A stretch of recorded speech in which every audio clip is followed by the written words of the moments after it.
I'm here with writer-director, my brother, Paul Collett. So, Paul, where did the idea for Hellhole come from? Well, I visited Bodie, which is a ghost town in California, and thought this would be a cool sort of location idea for a story, but difficult to shoot at. But anyway, when I was driving from San Francisco to Los Angeles every weekend, I had a lot of time to think.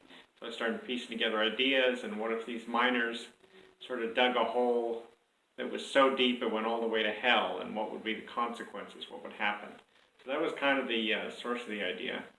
And then on one of those trips, I pulled over and I wrote for about 3 hours, and I put down about 50 pages of the script, and that's where it started. So, yeah. Okay. So, how many revisions have been made to the script over the years? Because you said you started this a while ago. Yeah, it's been probably 12 years I've been working on it.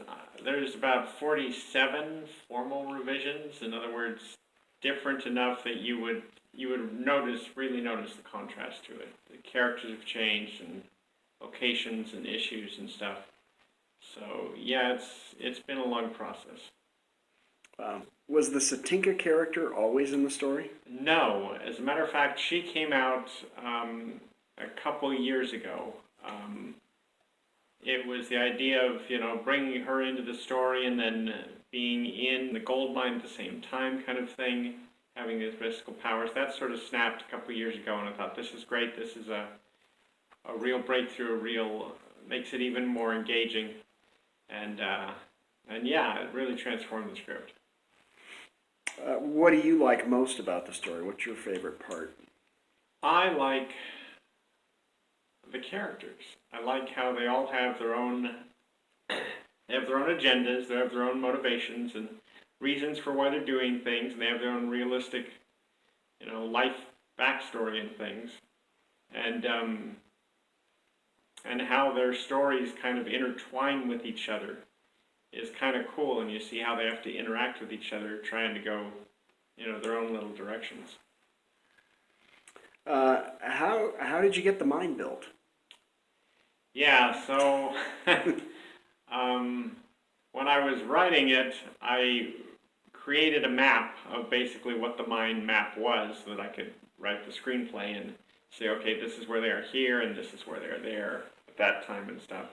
And then once we were ready to shoot it, then it was, okay, so how are we going to build this without needing 3 miles of tunnel? So it was figuring out what we could duplicate and stuff. Then I built the map, and I created a model so that we knew exactly what would work and how long it would take and stuff. 2 weeks before we started shooting, I went to Salinas and started building the set, and realized within the second day there's no way I can get this done, with 1 or 2 of us. So we hired about 4 guys, and we finished it just in time. So I know there were some unexpected winds and rain that took place during the filming. Did that create any problems for you? yes, yeah, we had pieces of our roof that blew off. We had our makeup tent completely got destroyed by the wind and rain, and so we had to replace it. Yeah, we had some repairs and things we had to do. We weren't quite prepared for that. We didn't build the set for harsh weather. We were hoping we wouldn't have harsh weather within the 3 weeks we were shooting, but we did. And so we just had to adapt. But it worked out. Everybody pitched in, and so went well. The crew and cast that you assembled for the show, how were they interviewed, and how'd you pull that together? So I put up postings for the crew. I knew some crew anyway, or connected with them through people I knew.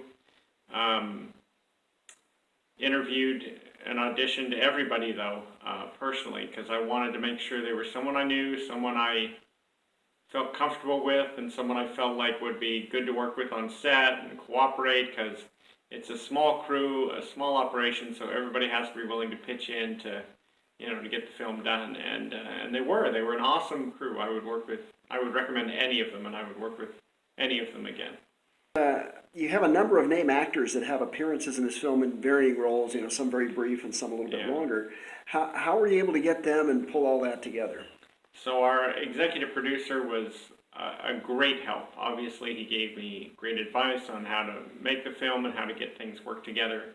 And his reputation made a big difference. The fact that he was recommending us was really why a lot of these actors were even willing to do the project.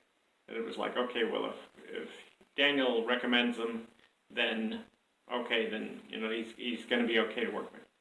And so that's kind of how we got them and stuff. And made accommodations for them and trailer and good hotel and everything, and they were great to work with.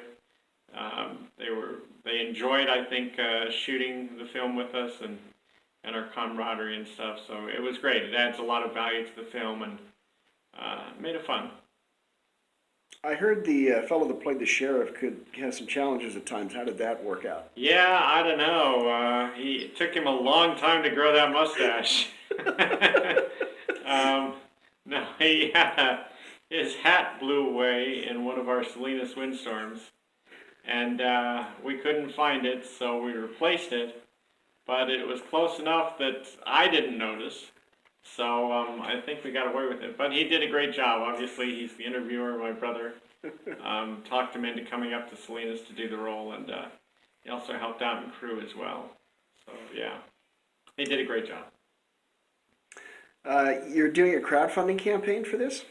We are in the shoot of the film and stuff with all the complications and things. We went over budget a bit, so we're trying to raise some money to sort of patch that up and to finish our post-production and everything. So appreciate if people will help out. We just consider contributing. So thanks. All right. Well, thank you very much for your time, and good luck with production. All right. Thank you.